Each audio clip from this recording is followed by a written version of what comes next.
Hey guys, Tim here with the Long Hair Gardener, and today I thought we would do another garden update. It is almost August and it is incredibly hot. I'm sure a lot of people are dealing with some extreme heat and also a lot of rain. I know this has been an incredibly wet year for us here in Philadelphia, which is good and also bad. Last year it was incredibly dry and hot, so I chose a lot of plants this year that were heat and drought resistant. So unfortunately they are getting a lot of rain, but overall they're looking pretty good. So on this update, I thought it would be fun to kind of do a comparison. So I will be putting up some pictures of what the garden looked like when I first planted the plants compared to what they look like now. So hopefully this will be fun. We'll get started here behind me with the magic lilies, or resurrection lilies, that have finally bloomed. So let's get started with those, and then we'll do the comparison with where the garden is. So here are the magic lilies, these pink, beautiful pink flowers that are on these long stems. They are in full bloom and they really couldn't look any better. Let me just stand up here. If you're not familiar with magic lilies or resurrection lilies, the foliage appears in the springtime and then it just dies off. And it is as if there is no plant left, and then all of a sudden this long stalk appears, and then these lilies just appear out of nowhere, giving them their name, magic lily, for just popping out of nowhere. So in addition to the lilies, I also want to point out the cannas back here. It's gonna bloom, but just how huge they are and how well everything has filled in down below here, especially the salvias.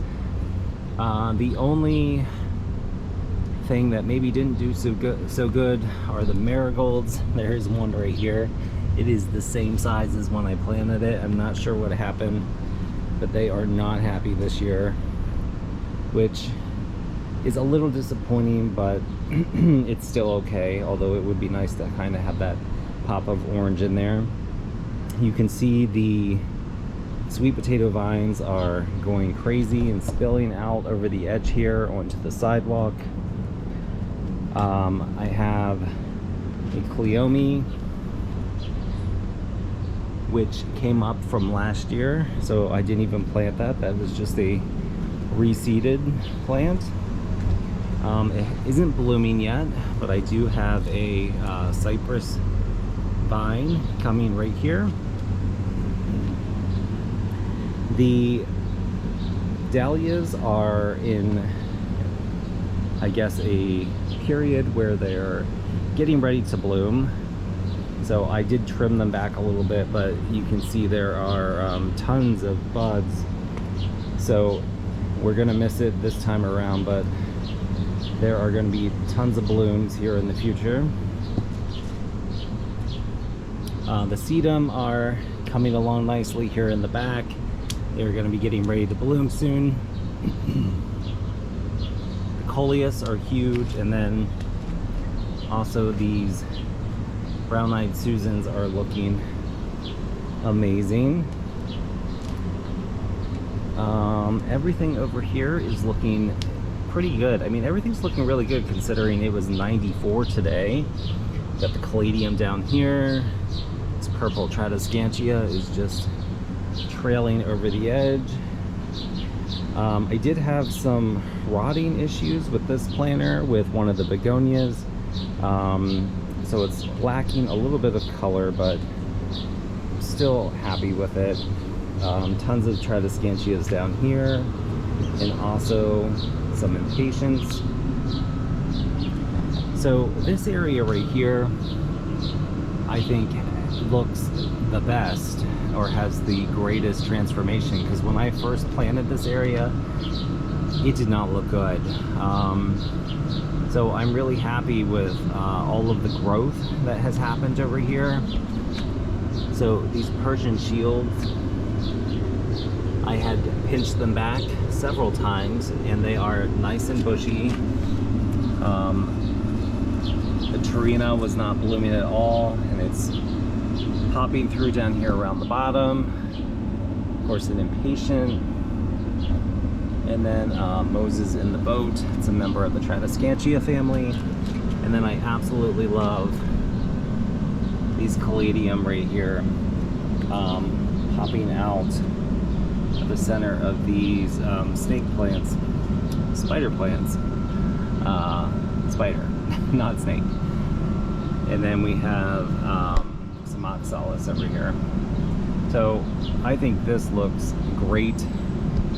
And I'm so glad that it turned out, because it was looking pretty sad in the beginning. We're going to be walking over here and taking a look at this planter with this begonia, and you can see the Caladium also popping through here. So we're just going to walk around and take a look at that planter, and then also the other side of this one. All right, here we are, and you can see that this begonia has gotten so huge. Gonna come down here and also look at these Caladium. There's also a striped Tradescantia down here as well. But this plant has grown so much. I'm very happy with it. And we can also see the back side of this planter. So here is a begonia. So there was one on the opposite corner, but this one did rot from all of the rain that we're having. And I did pick up another plant. I did pop in a Bird of Paradise here, just because the coffee cup colocasia at the top here is leaning towards the sunlight, and there was a pretty big hole over here, so I thought I would fill it in with a Bird of Paradise. Bromeliad has gotten huge. It's going to be a struggle again, as it is every year, when it's time for me to bring these plants inside, all of the house plants, because they have gotten huge. So here's another example of a house plant. This guy, the Croton, is at this point probably 8 or 9 years old, and it is just getting huge. It's in a terracotta pot, and it's probably like a 12-inch pot. It's gigantic. Over here in the tiered pot area, we've got lots of Impatiens and several different varieties of Caladium. This one is really nice. If you hear me making slapping noises, I am getting attacked by tons of mosquitoes. So right when I am finished making this video, I do need to water these plants. So some of them are looking a little limp. So this guy, the Gardenmeister fuchsia in the back here, is looking a little sad. Let me just step back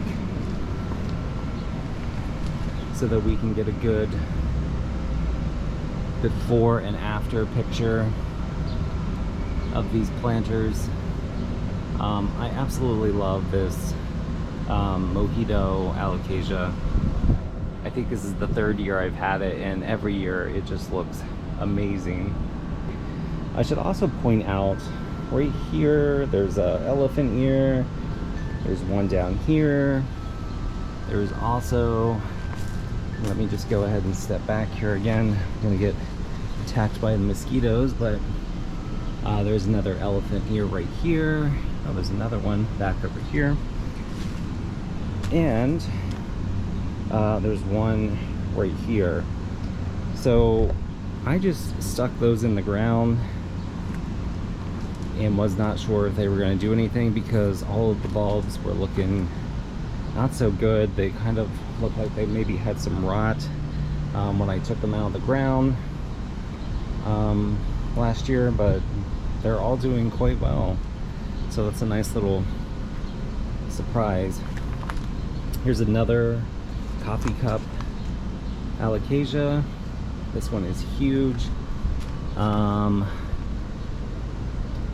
Well, maybe it's about the same size as the other one that's in the pot. Sometimes putting plants in the ground allows them to grow a little bit larger, but I think they look pretty comparable. I'm talking about the other one that's right over here. While we're here, you can just get another angle of these canna lilies. And this is something I think I kind of skip over frequently, but I do have a lamb's ear down here, which is looking nice. Also the creeping Jenny and the English ivy, and then there are a couple hostas growing in this area. So all of this, there's like a circle which is just stones, and all of these plants have just kind of appeared, and I am happy about that, and I'm not digging them up because I think they look really good. So let me step back here again. I guess I need to address the banana tree, or the red Abyssinian. It is absolutely huge. I had this plant last year in a pot, and it is already much larger than it was last year. So I think this was a good idea to put it in the ground. This would be interesting to dig this guy out. But let me kind of step back here. It is all leaves, but looks so good. All right, and then below the banana tree, I do have some more cleome. So there's one right here, it just hasn't bloomed yet, and there's a couple going back through here. They have just reseeded from last year. So I'm excited to have those coming up because not everything has come up under here. I guess I'm talking about the marigolds again. So it's nice to have something that to fill in that area. Speaking of filling in, you will see the yucca here, which looks amazing. I don't think it is going to bloom though. I'm pretty sure it probably would have bloomed by now. I did make a decision to come in here and cut off all of the leaves at the bottom because they were just getting stepped on, and they were kind of getting like pretty ratty looking from being so close to the ground. So I did cut the leaves off around the base, and I think it looks pretty good. It did leave a hole here, so I did take a penta that was from the planter over here, which is just all foliage at this point, and was choking out the penta. So I thought I would bring it over here, and hopefully it will survive, because I don't think it was going to live too much longer being buried by all the leaves over here in these other planters. So speaking of these planters, let's take a look at what's going on over here. There's been a huge transformation, and I'm not sure that it's all necessarily good. Standing back, it doesn't look too bad, but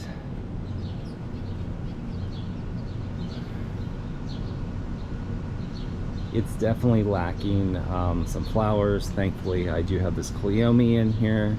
Otherwise, it would just be all foliage, which isn't terrible, but I do wish there was a little pop of color in here.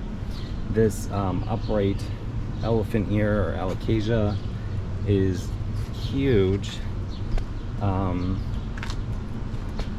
It looks amazing. There is a lantana in here.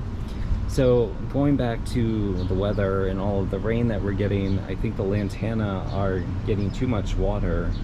and they're not blooming, so that is a little disappointing.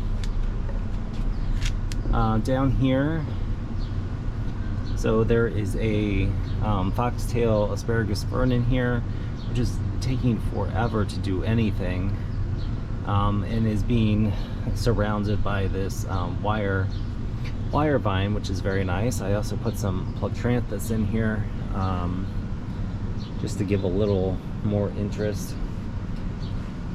So moving over, so this was my most favorite thing for the longest time, and now it has going downhill tremendously again due to all of the rain. You can see back here, this one is rotted. I believe this one is also rotting. You can see in the before picture how amazing this looked, but we have just been getting hammered with so much rain, and even though they are planted in cactus soil, they just don't have enough time to dry out and they're just rotting. So that is kind of unfortunate, because I was so happy with this before, but you know, there's nothing I can really do about it. It's like some of the plants are thriving and then others not so much. I have a mangave here, which looks about the same as it did when I first planted it, maybe a little bit bigger. Maybe it's also getting a little bit too much rain, but at least it hasn't rotted. I do love the Dichondra Silver Falls, though. It's like spilling out over the pot. It's coming along the ground here. This year is definitely a win when it comes to the Dichondra Silver Falls. You can also see it in these pots up here. It just looks so good, and I will definitely be having that again next year. In the middle, we have the sweet potato vine. It's looking not too bad. I wish it was a little bit farther down the wall, but you know, this again, I think there's some watering issues going on here, possibly too much, because you can see it has like a slightly yellowish tinge to it. But again, there's nothing I can do about how much rain we're getting. You can see that the lantana up here, it's the same situation where they're kind of not in bloom right now because they've just been getting drenched. Moving over to what I refer to as like the window area, these zinnias are finally blooming, but unfortunately they are a little too tall. So after I'm done with this video, I'm going to come back in here and cut these back, because you can see they're starting to topple over, and that's perfectly fine to cut them back. They'll just be a little bit thicker and shorter, which is what we want. So I have white zinnias, and then I can't remember the name of it, but there is this other zinnia that has like, it's green with like a, it's supposed to be like a, it's actually supposed to be, I believe, an orangish center, but it looks a little bit more pink. So that's what's going on over here with the zinnias. This window box is doing okay. Unfortunately, the verbena is kind of getting choked out a little bit by the licorice plant, which is huge and spilling over. But yeah, the verbena is kind of disappearing. There's a plant over here and it looks like it's almost gone. Down below, the petunias are hanging in there quite nicely. I did come in here and trim them back pretty hard so that they weren't super leggy. But I just break this one off while I'm here. The gazania just has stopped blooming because we are getting, again, too much rain. This guy does like it a little bit drier, but at least the foliage is looking pretty good. The hyacinth bean vine is doing all right. It has bloomed and is producing the beans, which are right here. So if I want seeds for next year, that's where I get them from. Got the eucalyptus plant, got some basil, of course the boxwood, and then this pineapple plant. And again, the Dichondra Silver Falls is like a clear winner for me this year. I love how it looks, and it is thriving in the current weather conditions. So up here, Plectranthus looks great. The purple salvia, it's getting a little crispy here in the leaves, so I may come in here and just do a little pruning, maybe take off some of those leaves that are a little burnt. So this planter, which is tall, it does have a lot of plants in it, dries out, has been drying out, so I think that's why the lantana is actually blooming, because all of these other plants have been sucking up all the water. So overall, it's a good combo. It's been incredibly hot, and this area gets maybe, I'd say, a good 6 hours of intense heat. So I'm surprised that they're looking as good as they do, considering like today was 94. It's been in the 90s all week. This alocasia is looking great, except it's a little limey in color. Again, I'm gonna blame a water issue on that, or maybe a little too much sun. But overall, I think it's hanging in there. Alright guys, I think that's everything for today. I hope you enjoyed this kind of comparison, like before and after, of what's going on here in my garden. I'm nestled into this banana tree just to try to give you a little bit more perspective on how huge this thing is. But yeah, thank you for joining me today. As always, please click like and subscribe, and I will see you on the next garden video. Have a great day.